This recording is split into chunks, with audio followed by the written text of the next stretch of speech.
All right. Hello and welcome. Thank you for joining us this evening for Navigating Your Job Search. This is from Degree to Career. My name is Diana Honish-Haig, and I get to serve as the Director of Retention for our Student Success team at the University of San Diego. We oversee all of our online degree programs at the university. And I have with me tonight Alex Lowe joining us from our Career Development Center. Alex brings with us a wealth of experience. He's worked in the industry of career services since 2009 and focuses on providing career guidance to diverse student populations, specializing in the adult learner specifically. His mission is to help students acquire social and cultural capital. He was born in Taiwan and identifies as a first-generation college student. In addition to his years working in career services, Alex also brings years of industry experience, including technology, sales, customer service, and graphic design to this role. So please join me in welcoming Alex this evening. Thank you, Diana. Hi, everyone. Welcome. My name is Alex Lowe, Assistant Director from Career Development Center. The topic today is from degree to career, navigating your job search. So whether you're a current student or you're alumni, currently looking for jobs, hopefully the presentation today will provide some tips and resources that you can use.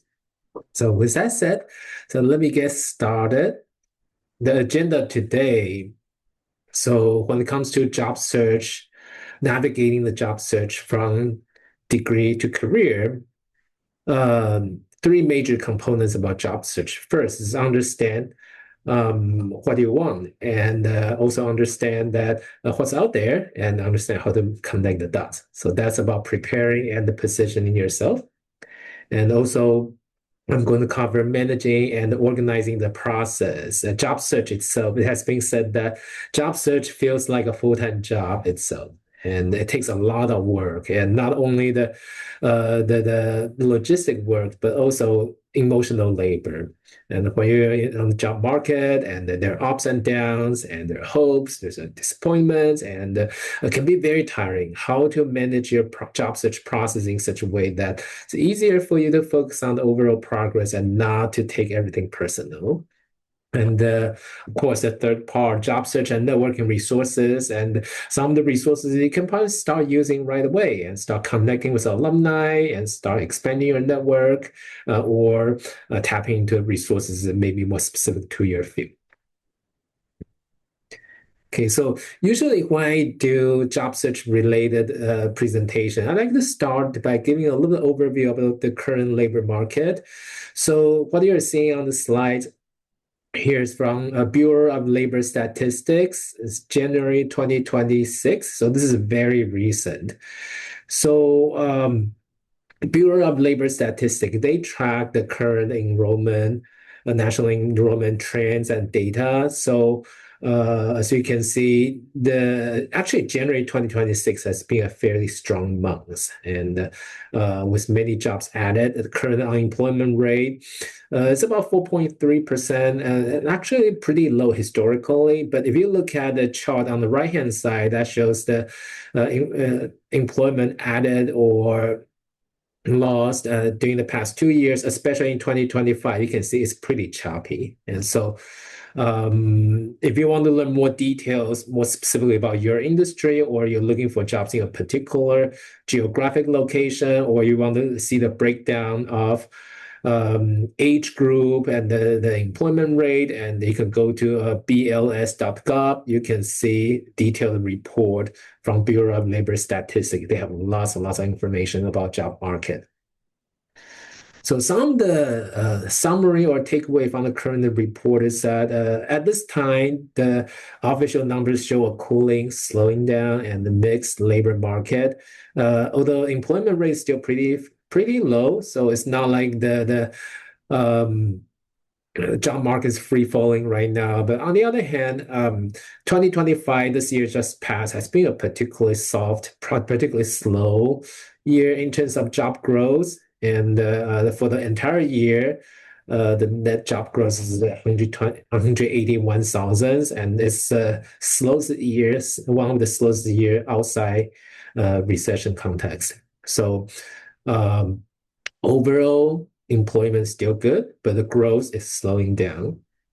And employment picture is uneven by sector and location. Some industry like healthcare, service jobs, and education jobs are still steady, and certain areas are a little bit more volatile. Federal government, there have been rounds of layoffs, and big tech employers, and I think that start even in 2024, there are massive rounds of layoffs, and so the involvement of AI replacing some jobs. And so if you're in the tech field, you may feel that a little bit more that the slowing down, you may feel a little bit more acute than other industries, oil and gas as well, either contracting or highly volatile. Job opening overall 6.5 million, declined significantly from the post-pandemic peaks, and also our hires and quits rates are subdued. So maybe you remember maybe 3, 4 years ago when we just came out of pandemic, there was a surge of employment and also a surge of people quitting and looking for new opportunities because back then the new opportunities were abundant and the people are more confident to leave their job and with hope to find something better. Now, recently in the past year and two, and the hiring has slowed down, and job seekers, currently employed job seekers as well, and they become more conservative in terms of their career moves, and they're less likely to quit and look for new opportunities. So overall, because there are not as many people moving on, so there are not as many new jobs created. So overall, you'll probably see fewer job openings posted. So if you see fewer and fewer posted jobs, that make the unposted job even more valuable in your job search. So networking and the proactive job search strategy become even more important. And now the last bullet point is not particular for this past year or two. Around 70% of a job are filled through networking, also from Bureau of Labor Statistics. So beside BLS, many other studies has done for the same topic. What kind of percentage of jobs are filled through networking? And generally, most of the study put them between 70 to 80%.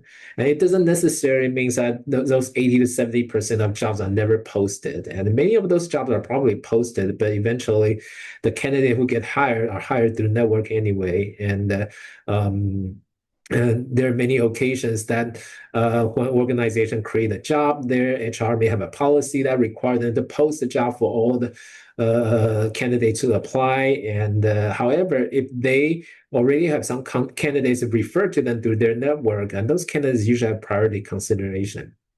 So 70% of jobs are filled through networking, and just remember that even for posted jobs, if you're connected to the employer, you have an advantage there. So this is a general picture of the labor market we're looking at right now.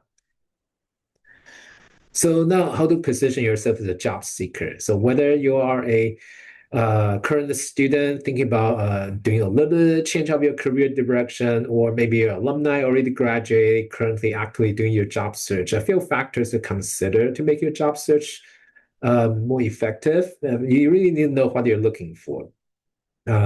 What's important to you, the self-knowledge factor. What are you interested in doing? What are you good at? And what kind of organization and work match your value? And also the needs, salary, location, schedule, benefits, and all those factors being considered. What does your dream job looks like? And also you need to know what's out there.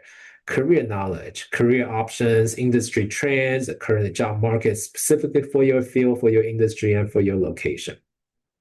So with this knowledge, you will be able to make a connection. What are you looking for and what's available out there? And sometimes you may have to, maybe not necessarily your dream job will be available right away. And realistically, what's available? What kind of jobs are closest to what you're looking for? That's a realistic dream job. So job search knowledge, the job search mechanics, the application material, resume writing, interview preparation, and where to look for job opening, and how to take advantage of the network that you already have or the new network that you're yet to build. And so you have any question about networking, or you want someone to review your resume, or you want to do interview practice, and please, I would like to invite you to come to Career Development Center to make one appointment to work on those job search items, and we take virtual appointments as well. So speaking about what's important to you and what you're looking for, when you're in the job market, especially if it's competitive, and you may need to prioritize your search, and there are always trade-offs. And if you cannot have everything you want in one job, and you have to pick what are the most important factors to make one job more attractive than others. So it may be easier if you have all those priorities set ahead of time. As you start your job search, what are some of the must-have? What are some of the nice factors, and what are absolutely not okay?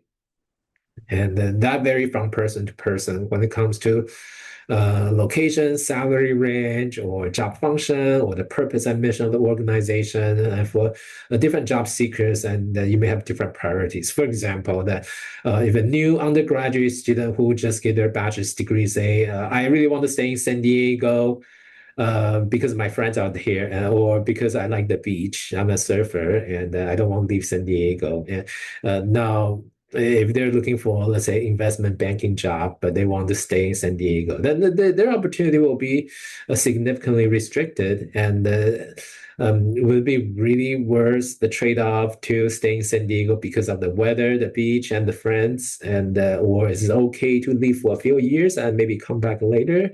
That's more negotiable. And on the other hand, let's say a graduate student, you have family, and maybe you already have a job, maybe you have a house and your mortgage, you can just easily uproot, and your kids have school, your kids have friends, and that's a lot more important factor to consider, that locations is not so easily changeable. So there are different priorities depending on different life circumstances. And priorities can shift and guide your search.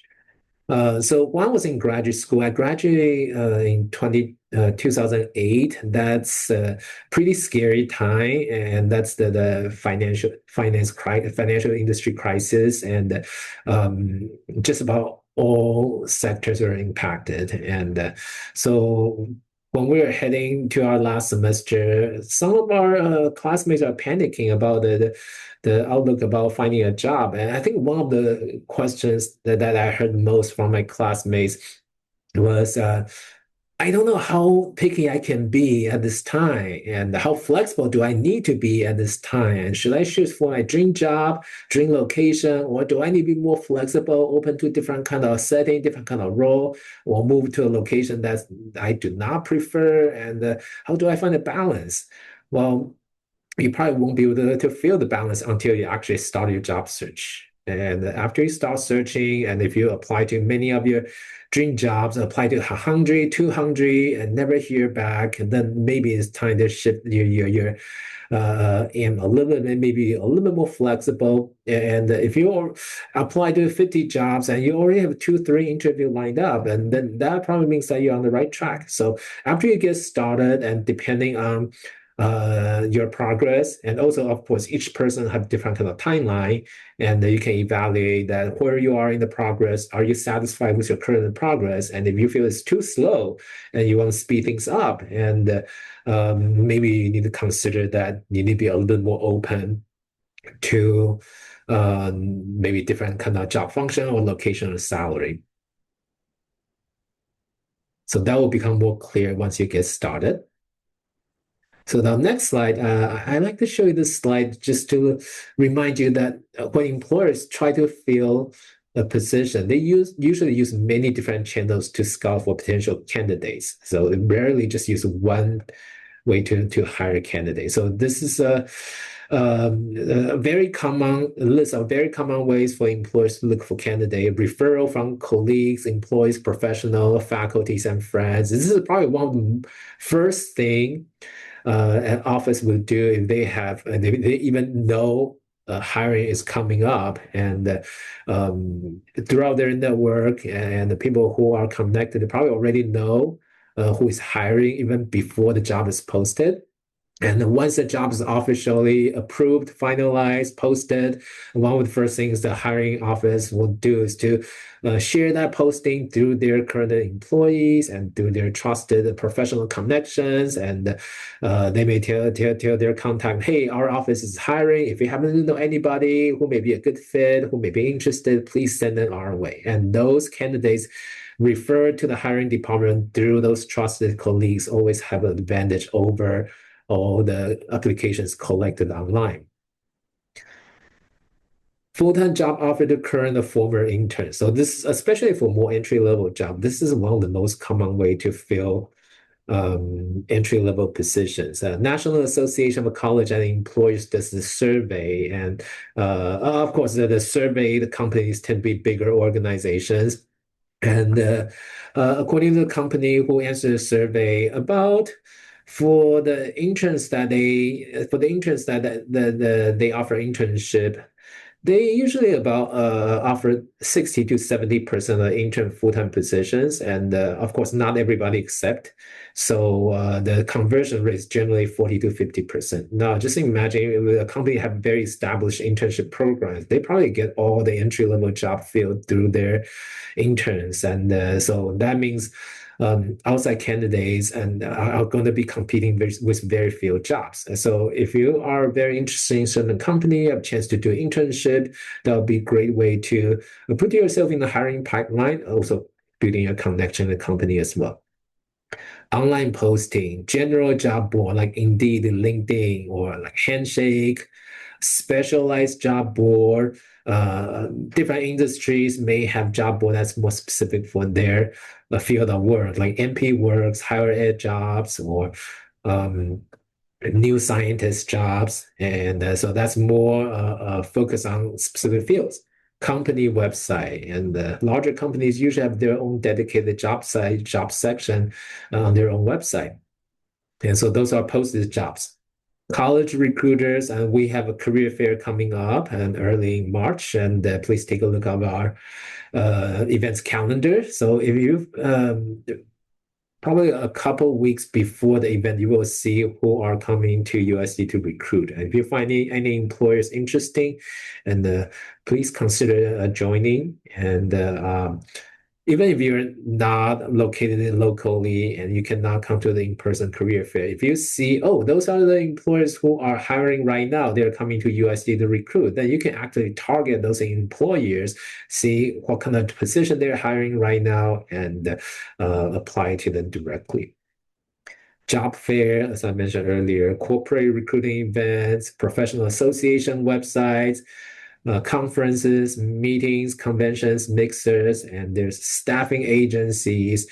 Staffing agencies, typically there are permanent and temporary staffing agencies, and some companies may maybe use staffing agencies to fill most of the entry-level job, or some companies maybe use staffing agency to do all the new hiring, and then maybe after the new hire stay with them for a year or two, then they would hire them permanently. So there are many different ways how staffing agencies work. Just one thing to consider is that if a staffing agency want to charge you a fee with a promise they will find you a job or place you in a position, and be very careful about that. That's not good practice. And common practice for staffing agencies that they get paid by the employers to fill the position, to fill their hiring need. They should not be charging you at all. Reviews of unsolicited application, any kind of organization that have an office that you can walk into as well. You can personally show up to introduce yourself, and usually give you some advantage over people applying online. So this list goes on and on and on. I'm showing you this list just to remind you that there are many different ways employers try to find their candidate. And so if you only use one way to find jobs, and you may be missing out on a lot of potential opportunities. And the little pie chart on the lower right-hand corner, that's from um, the alumni survey from UC San Diego. And USC, we do our own alumni survey, but we don't, I suspect we don't have enough sampling size to make this particular question meaningful. Like, how did you find your first job after graduation? So according to their undergraduate student survey, 1/3 of new graduates find jobs online resources. So 1 out of 3 find their job through online resources, although that may seem most apparent source, but really that not even half of the new graduate find job that way. And the 36.8 internship or previous job experience, so through previous connections, and 17.7 networking through people you know, what people you build connection with. And so through connection, the previous work or internship and the people you meet with, added together, half of new graduates jobs are found that way already. And those are for new college grads. The more advanced your career level is, the more important networking becomes. And about 9.8% direct employer contact and other means like recruitment events and so on. So again, look at this pie chart, and this is a reminder that if you only focus on one way of job search, you may be missing out on a lot of opportunities. Okay, so the next. Now you have a picture about how employers recruit. And so then as you can imagine that when employers have a job open, they want to find the person who can do the job. And if they have a lot of candidates, they want to find the person who may be a best fit to their team. They're providing a solution to their current pain point and to their needs, and also who works best with the organization culture. So employers have lots and lots of candidates to review typically. So now this little illustration here, 250 application, 250 resumes submitted for one corporate job. Only 4 to 6 people get an interview and 1 person get a job offer. Of course, this is a very generic number. Depending on your field, the number may vary. And maybe in your field, the average job get 80 application, maybe 500. And that vary from job to job. And however, I'm showing this to let you know that you really cannot expect sending out 3 job applications, then you're going to get an interview, unless you're very, very, very lucky. So out of 250 applications, and I would say probably 10% of people get a phone call, maybe 20 people get an initial quick phone screening, maybe just to verify what's on your resume and to verify your interest. And 4 to 6 people get a serious interview, and they're invited maybe through Zoom or in office, and have more in-depth conversation. And the employers want to learn a little bit more about those candidates. And out of 4 to 6 people, 1 person get a job offer. So if you reverse number for 1 job to be filled, and 4 to 6 interviews need to happen for that 1 job to be filled, and to find enough good candidate for 4 to 6 interviews, and employers have to sort through 250 applications. So employers typically receive many applications for each job, so prepare to apply to many and receive very few responses, and do not take that personal. And there are many reasons why employers may not respond to your application, although you may be a perfectly qualified candidate. And even if they hire you, they would not regret. It will be great. But there are many reasons they would consider other candidates and never respond to you. Let me just point out a few very obvious, very likely situation. First of all, if an employer already have internal candidates and they know who they want to hire, or maybe they just simply create that job for somebody they know, but because their organization require them to post it, and so you can see that job posting, you can apply, or maybe even get an interview, but they already know who they want to hire, so that job doesn't really exist for any outside candidate. Or maybe they have a whole bunch of interns, and they consider interns first. maybe they have a lot of candidates who are referred to them, highly recommended by their trusted colleagues, and those candidates have the advantage. And also, if a job had been posted for some time and the employers may be very well advanced in their interview process, maybe even have some final candidates they're considering or already negotiating offers, and all this time the job posting is still out there for you to apply, but your application is more like backup at that point. And unless the final candidates do not work out, and otherwise they're probably not going to open new interviews. And so those are just a few reasons, have absolutely nothing to do with your quality as a candidate or what you can do. It has everything to do with happening with the employer. So try not to take the application outcome personal. It's very common that you may be the perfectly qualified candidate, but the employers may not contact you at all. So keep track of your application. So if you have a goal of applying to a certain number of jobs and you hope to get a certain amount of interview, and out of a certain amount of interview, you should get one job offer. You may want to track your progress. And so I'm going to share a little bit of detail and samples about how to track your progress. You may also want to clean up your online presence once you're in the job market. And LinkedIn, that's most obvious. Employers may look at your LinkedIn profile, and a lot of recruiters may just simply use LinkedIn to search for potential candidates, and the hiring managers, once they have a pool of candidates they're seriously considering, they may want to take a look at LinkedIn profile to learn a little bit more than your resume. How do you describe your mission, your career aspiration, and learn more about you.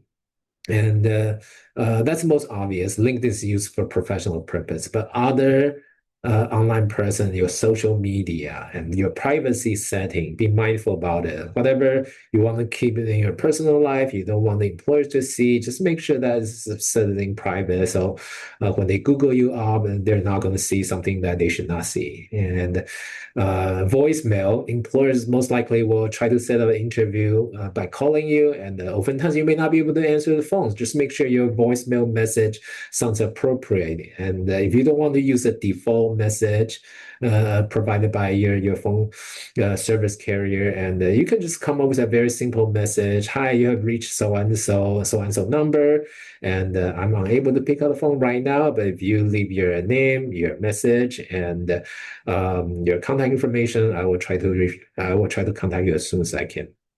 So that will be sufficient. And I remember when I was in college, I had a friend who had a voicemail message that sounds like, hello, can you speak louder? I cannot hear you. So while I was on the other end, tried to speak louder and louder, and eventually the message said that, I'm not home right now. Please leave your message. And that may be funny among friends, but I'm pretty sure a busy recruiter will not find that funny when they receive that kind of voicemail from a potential candidate. And so when you're in job search mode, and just make sure that anybody who get into contact with you see the side of professionalism you want to present. And also email address, that probably unlikely for USD student, but back then when I was a hiring manager, I have seen really, really inappropriate email address. And it made me wonder, don't those people have any common sense? Use this kind of email address? What kind of impression would they like to create? But sometimes people may not be mindful about, oh, it's just email address. But employees do not know you. They only get to learn a little bit about you through your application form, your contact information, and your resume. And they may be extremely judgmental. If they have 400 candidates to review, they may try to find the slightest excuse to reduce that number. So if you give them any excuses, any potential, anything may be perceived as a red flag, that easily, it doesn't matter how wonderful you are as a professional, and if they think something's a red flag, that gives them an excuse to eliminate you from the list. So don't give them that excuse. Build and maintain a professional connection. We already know that a lot of jobs are hired directly through connection, or your professional connection would greatly benefit your chance of being interviewed. So anybody who work in the workplace and the internship, if possible, try to avoid burning bridges. And even if you do not completely like the workplace or your bosses, and try to live in good terms. And in the future, you may be able to still support each other with a connection you have. And so focus on the big picture, keep a positive attitude and level mood. I cannot stress the importance of this. When you're on the job market, and it can be an emotional roller coaster. And if you take everything personal, or you emotionally committed to a job very early on, right after you apply to a job, and then you start wondering, okay, so I applied to a job in Seattle. I wonder what's the weather like there, and what's the best restaurant there. And when you get an interview, you post on social media, guess who is getting an interview in so and so company, let everybody know. And then when you do not get a job, and you basically are setting yourself up for disappointment. And repeat that 300 times, and doesn't matter how tough you are, I'm pretty sure that's going to be very, very tiring. There have been studies about job seekers, how job seekers' self-esteem affect their job search intensity. If job seekers have the tendency to take things personal, they feed that negative message to themselves. Okay, I'm not getting responses. There must be something wrong with me, and I have the wrong qualification. Nobody want to hire me. And of course, the result is that subsequently they spend less and less energy, time, and commitment to their job search. Of course, they get fewer and fewer callback from that point on. So it's a downward spiral. So do not take anything personally. Okay, so earlier we talked about the expectation about applying to many different jobs, and how to organize yourself and in such a way that help you focus on the overall progress and make the process manageable. So this is the screenshot of something I personally used when I was in my job search. Very simple, just Excel sheet, log the organization name, the job title, the current status, the deadline. Did I get the first round of interview? Did I get a second round of interview? Did I get the offer? And the goal is to fill this to maybe, let's say, line 100. So out of 100 application, if I get 10 phone calls, and if I get 3, 4 actual interview, and maybe I'll get one job. And so if anytime I feel frustrated, wow, I applied to so many jobs and haven't get an interview yet. Look at my spreadsheet. I applied to 15. Okay, so maybe I need to apply more before I can anticipate an interview. So this help you keep track on overall progress, and instead of the job that I sent out application to yesterday. And on the right hand side, you can see that very quickly after I started my job search, I realized that if I just put all the application material on my desktop, it will be really, really messy and not manageable. So I created a folder system, and in each folder for each job application, I typically have 4 documents. My resume tailored for this job, and my cover letter tailored for this job, and the job description copy, pasted, highlighted, and with my notes. And another sheet, just random notes, people I spoke with in this organization, or any research I learned about this job and this organization. For me, that's minimal. Okay, so if you like to add anything else, you feel that's going to be helpful, and please make the system work for you. So the next example is my former coworker, Kelsey, and she made her system a lot more elaborate. She color-coded to prioritize the job that she wanted to apply to first, and under each job, there's a lot more information, and she also has a folder to keep track of her application. So whatever works best for you, find out your own system. And the most important thing is that have a system that works for you to track your progress. So job search resources. So Handshake, and so all USD students have access to Handshake. If you have not used Handshake before, I recommend checking it out. So Handshake, the reason I recommend Handshake is because only universities use Handshake. So the employers who come to Handshake to post jobs, and most likely they specifically are looking for current student or recent graduate, whether you're master's students or have bachelor's degree holder. And the jobs they post here are usually more geared toward recent grads. or recent graduate students, and they're unlikely to post something require 20 years of experience. And so I think in terms of the employer's expectation, who's applying, and job seekers' expectation, the level of experience they're seeking, that's a probably better match. Indeed, I recommend Indeed because not only Indeed is a job board, but it's a search engine. And honestly, as a job board, it doesn't generate as many postings like LinkedIn. But Indeed has an advantage of being a search engine, and it can find things as posts online, and maybe from employer's own website, maybe third-party job site. Indeed can find it for you, basically like Googling jobs.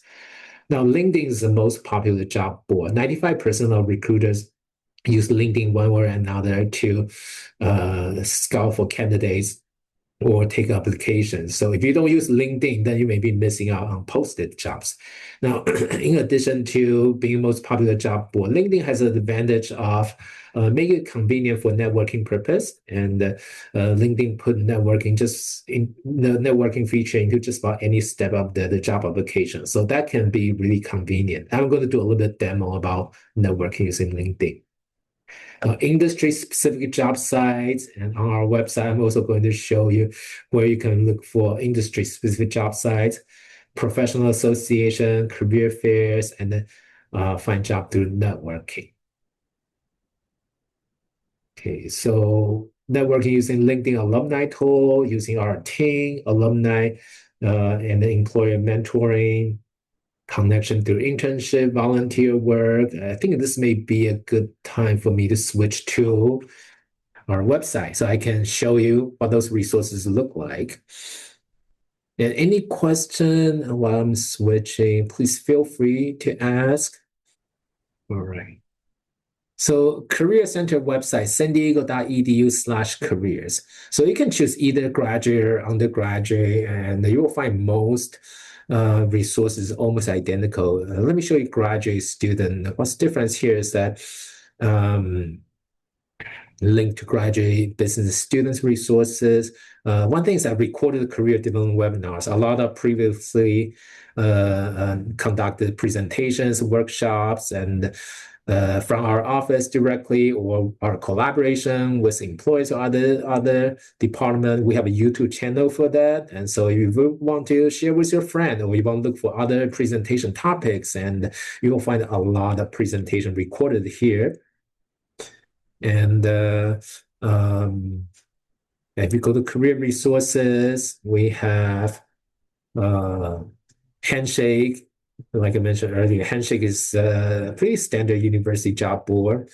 Career Shift. I don't use Career Shift as often, but Career Shift is one thing you can do to, if you really want to look for direct contact, anybody in the company of your interest, and if all you can find is info@abccompany.com or generally HR@xyz.org, but you want to speak with specific person in that company, Career Shift allow you to search for direct contact information to reach employees in those companies. And now Career Shift is not unique. I think like Apollo.io and a few other resources also do the same. So just FYI, if you want to look for a direct employee contact information targeting a particular company, you can give this a try. Going Global is more for international job search, and there are a few others. Industry-specific job search resources. This is we collected a list. So we don't check every single link to see if they're working. As you can see, this is a pretty long list. And so feel free to take a look. And some of those, maybe they're outdated, but it doesn't hurt to take a look. Another thing I recommend when it comes to looking for industry-specific resources, if you go to undergraduate students, also career resources. For undergraduate student, there is a link put here. What can I do with this major? So besides for undergraduate student to explore career options, you can also use this to look for specific career resources for your field. So you can search by groups, you can search by specific major. So for example, I know, let's say there are a lot of cybersecurity students. here. And so if I want to look for cybersecurity career information, maybe I'm trying to get familiar with the job title or job function in cybersecurity. Maybe I want to learn a little bit about how to navigate the industry. I can use this. Or maybe I'm more interested in job board. So scroll down to the bottom are the resources for this field. Professional association organizations and occupation stats, and also job board related to cybersecurity jobs. And so you can use this to look for, I believe they also have healthcare informatics, they have data science, they have education, and so feel free to use this as well. This is not only for undergraduate students exploring career options.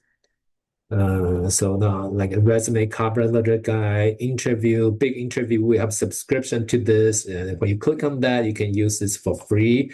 Do interview practice with AI, and also record your interview and observe your how you talk and your verbal, nonverbal communication. And you can pick the practice question from thousands of practice questions from many different industries, and including the tips that this website provided for the how to approach those questions. So there's a lot you can learn when it comes to interview practice. Okay, so now primarily I want to show you networking tools. So earlier I mentioned that you can use LinkedIn not only for job search, but also building networking contacts. So now we're talking about probably the most important activities as your job search is building new contacts. So for existing contact, people you have worked with before, and from your former bosses from your internship or previous jobs, and if you're still in good terms, if you're on the job market, let them know. And if you don't let them know, they're not going to assume that what you're looking for, or you're actually looking for a job. And if they don't have any opportunity, maybe they share with other people without sharing with you. So let your immediate contact know that you're, of course, unless you don't want your current boss to know you're looking for a new job, and so you may want to be discreet about that. But for anybody who's safe to share that you're looking for a new job, and let them know. So if they happen to know anything, they will share with you. So besides people you already know or people you need to reconnect, and you can also establish new contacts. LinkedIn is a very powerful tool. So the link provided here take you directly to USD's profile alumni tab, and you can also search for your undergraduate alma mater, and they have most likely they have exactly the same layout, the university and what kind of job they're posted, and the alumni tab. So the USD alumni search, you can see among 70,000+ USD alumni. You can search by company, and so we have 132 alumni currently working for Qualcomm, and you have a certain company in mind. And so let's see.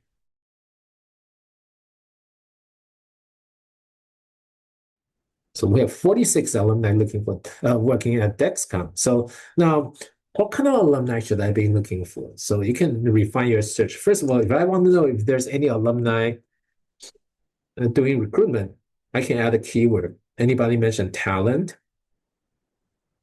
This person is an executive and the technical talent sourcer. She's hiring. So this will be a perfect contact for more of a direct job interest. And so it's her job to find the right candidate for the right job for her company. And so if you show up, if you reach out to her directly showing interest, this is my background, and I'm very curious about currently your hiring needs, and I saw so and so posting on your website, and very much to hope to have an opportunity to speak with you about this job posting. They're more likely to take an interest in this kind of outreach because it's their job to scout for candidates. So besides talent acquisition people or recruiters, another type of alumni, more often than not, you'll probably find more alumni working in your job capacity than recruitment. And so let me see. Let me use, let's say Qualcomm. Anybody working at Qualcomm and mentioning data? 27 mentioning data. Okay, so now let's say maybe your background is more in data analytics. You want to look for somebody with similar backgrounds. And basically, if they're doing the kind of work you're interested in doing or related to what you're doing, what you're interested in doing, reach out to them, not to ask for jobs, because most likely they're not in a position to offer any jobs for you. But ask them for tips and advice. You can let them know that, hey, I'm about to graduate with so-and-so degree from USD, and I'm particularly interested in this company. I see that you're doing the work that I'm very interested in. I would like to learn from your experience, hopefully to get some tips and advice from you. So basically, you're asking them to spend a little bit of time to share their experience and advice with a current student.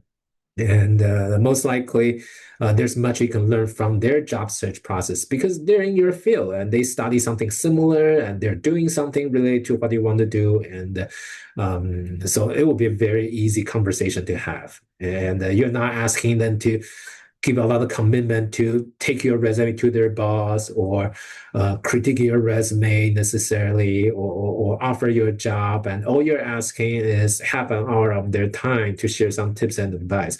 A lot of alumni will be happy to do that. And so in the past, based on students' feedback, that may vary from field to field, but they tell me probably from every 10 alumni you reach out to, and then maybe 2 to 4 will respond to your request. And if you want to have better chance to get a response from alumni, when you try to connect with them, when you try to reach out to them, not just connect that I would like to add you to my LinkedIn network. Please replace that default message and use a personalized message. And you have 300 characters to type, so maybe just 2-3 sentences.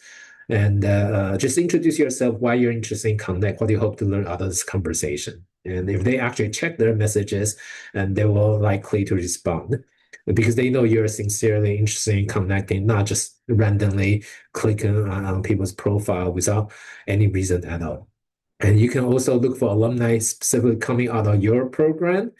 And because they know what you study, they know your curriculum, and they likely know the quality of the education, and there's more reason for them to connect with you. And plus, if the alumni from their program also do well professional-wise, and you will be able to be support for each other in the future as well, and your program will have a strong name as well. And so many good reasons for alumni to help each other.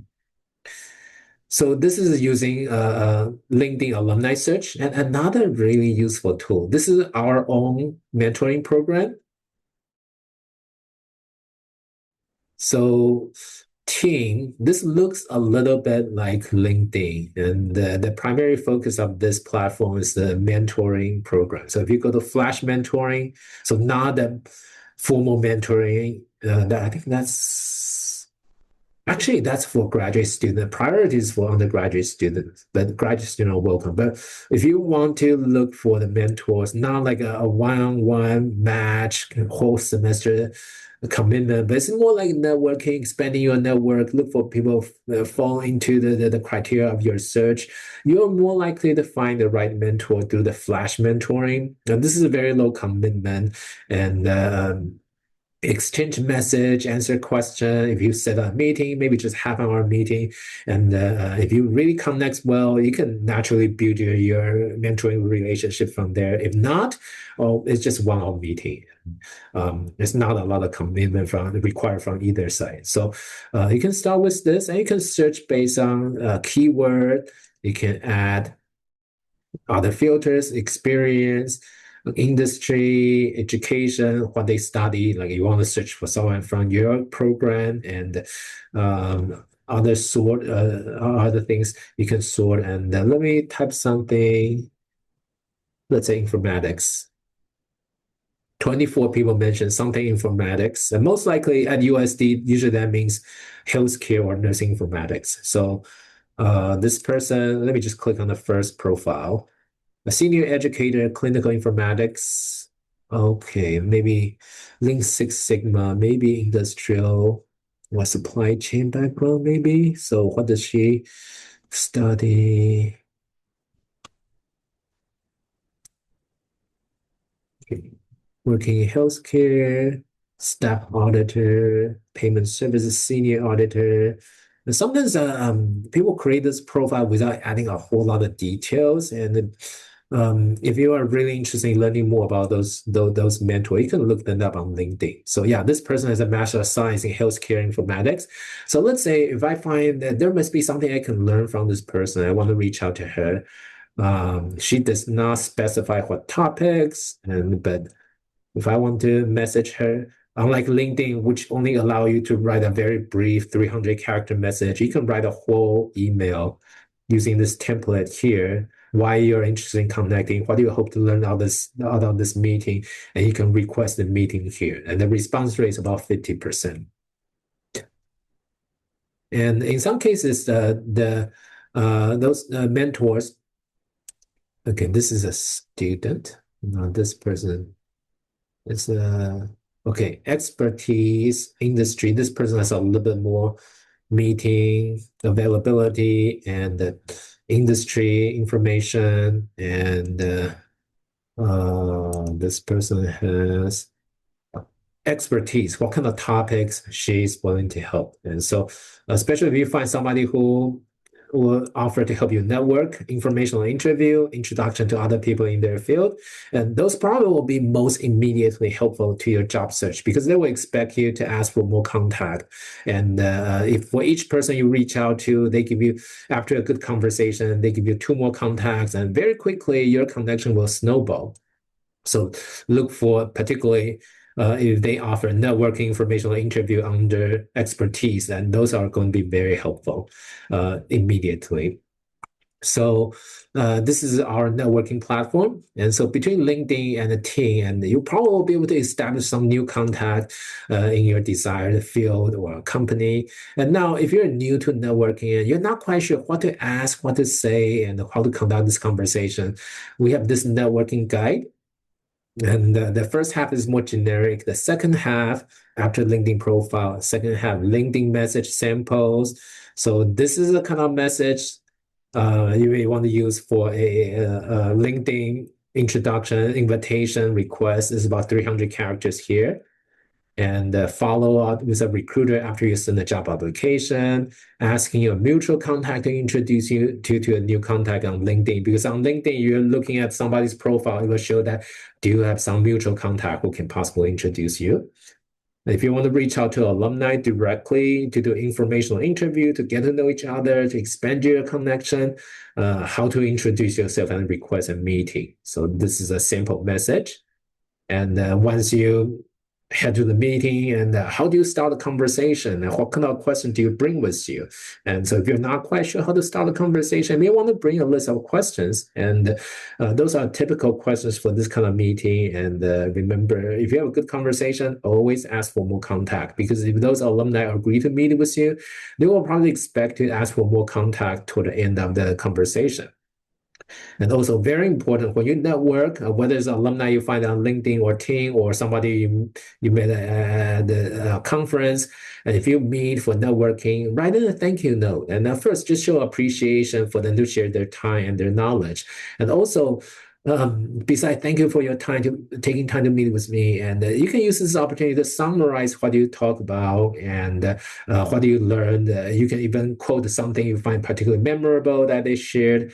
When they read your notes, and they will be impressed. Not only you actually took their conversation seriously, you remember what they said, and you summarize that and put that into a thank you note. And it's a good reminder of the conversation. Also, that creates a very positive impression that when they spend time to meet with you, you actually benefit out of this meeting and you appreciate that. So sending this kind of thank you note not only help make those alumni more likely to remember you and remember you positively, but also if they suddenly think of someone else you should talk to, or they hear about some job happening and they think you may be interested, they can very easily respond to your email and share any additional contacts or jobs with you. So a lot of benefit of writing thank you note besides just being nice gesture and etiquette. So those are some of the resources you can find under Career Center's resources. So now the last part of the presentation. Okay, so because there are so many things to be done when you're on the job market, so I just put together kind of like a to-do list. Just remind yourself positioning yourself, and when you're about to do your job search, have somebody to look at your resume or maybe practice interview. And when you're in the process of applying to jobs, and maybe create a goal. Here I put some really arbitrary goal, like apply to 3 a day. So maybe you want to apply to 100 and you can get that done in 3 months. If you want to speed that up, and you may want to aim for higher numbers of jobs to apply to or more contact to talk to, and set a goal, and then that makes it easier for you to evaluate your progress. And again, focus on the big picture. So this is Diana has a copy of this presentation, and she will be able to share this with you. And if you want to keep this last slide as kind of like a reminder about some of the to-do for your job search. So that's all the materials I'm presenting today. And again, I would like to encourage you, if you want to work on your resume, cover letter, or you want to talk more about networking tips, or do interview practice, and please come see us in our office. We can meet in person or through Zoom virtually. And so any questions?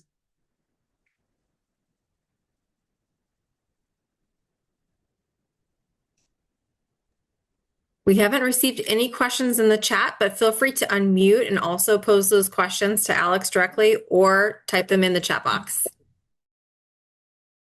Hi, yes, I have a question. First off, thanks so much for the presentation, it was great, but my question is, what are the top 1 or 2 resume changes that someone can make that'll make the biggest impact for candidates transitioning from studying, like being a student, to the industry? Okay, so without making a detailed review, a couple of tips I think that may be immediately helpful. First is to match keywords. And so if you know the kind of jobs you're applying to tend to require certain skill, and they describing us very specific ways, just make sure your resume have exactly those wording in that. Because for example, if I apply to a job, every job will talk about Excel, and on my resume, I only say Microsoft Office, think that implies Excel. Then what's going to happen is that most company, 95% of Fortune 500 company use applicant tracking system, and probably even more nowadays. They use AI to scan resume, and what AI does, beside organizing and tracking, they also search for keywords to scan for the candidates who likely to have the right skill. So if the AI does not see Excel on my resume, it's not going to assume that I know Excel, and I may be screened out before a human recruiter even read that. So if you're familiar with the keyword, key skill in your target jobs, and make sure your resume have it, that's probably going to make a difference immediately. And also, if you use any kind of online templates, and I would recommend transitioning to a simple Word document with minimum tables, columns, or minimum formatting. Keep it as simple as possible, because again, most companies use AI to scan resumes, and older AI models really have a hard time to read tables or columns or text boxes, and their reading may be incomplete, and so you may be missing out if you have a very nicely designed but complex format, and AI cannot read it very well. So keep your nicely designed resume for career fair for human recruiters. But if you're doing online application, use the simple resume. And earlier I showed you Career Center's website has a resume section. We have a resume templates. Those are simple Word documents. If you like, you can take a look and you can download them, use that as your own. Okay, perfect, thanks. Because I am doing the keywords, but it's just that I have a table in my Word document, so maybe I should change that as well, but thank you. Yeah, maybe a newer AI model have no problem with that, but my understanding is that table is just one thing. You may want to try to minimize, and because some AI models cannot read that very well. Thank you. Okay, let's see, other questions. Priya also had a question in the chat. If there's a good website that you recommend to build a CV or resume, and I had responded with JobScan because I know that is one of the resources that we pay for our students to use. And I'll do a quick plug because we are having a JobScan workshop coming up soon on March 19th. And then there's also going to be a good Build Your Resume with AI workshop that's also going to be hosted on February 19th. But Yes, Alex, if there's actually, any other workshops that you recommend or websites for building resumes too. yeah, the AI for resume workshop I definitely recommend because it's becoming a trend, and not only it make your job search a lot more manageable. If you want quality resume target for each job and you do that manually, it's going to be very, very time consuming, lots of work. If you use AI, that will greatly speed up the process, especially cover letter more so than resume. But then on the other hand, you probably don't want to copy everything that's trimmed out of the AI and use as a suggestion and translate to your own words. And so that's my recommendation. Um, Job scan. Yeah, I was going to mention that earlier. I show you the illustration of 250 application, 4 to 6 interview, one person get a job offer. That comes from job scan as well. So now nowadays you can use AI to do a lot of things that job scan can do, but still job scan still have unique features. And for example, it shows you the strengths and weakness based on the job posting and your resume. So definitely there's still benefit to use it. I believe they still give free access, limited free access to any job seeker. So it doesn't hurt to give it a try. Um, yeah, so as for like a resume builder, again, if you want to build a really simple resume, as I mentioned earlier, if you go to Career Center website, either on the graduate student or graduate student, the career resources have a resume section, and you can download those basically PDF file in Google Docs, and you can modify that however you like.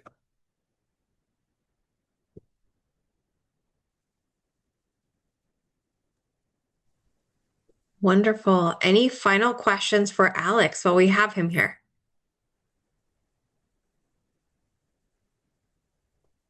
This has been immensely helpful. Thank you so much for sharing these resources with our students, Alex. I will be sharing the slide deck as well as some of the websites and resources that have been referenced in the chat.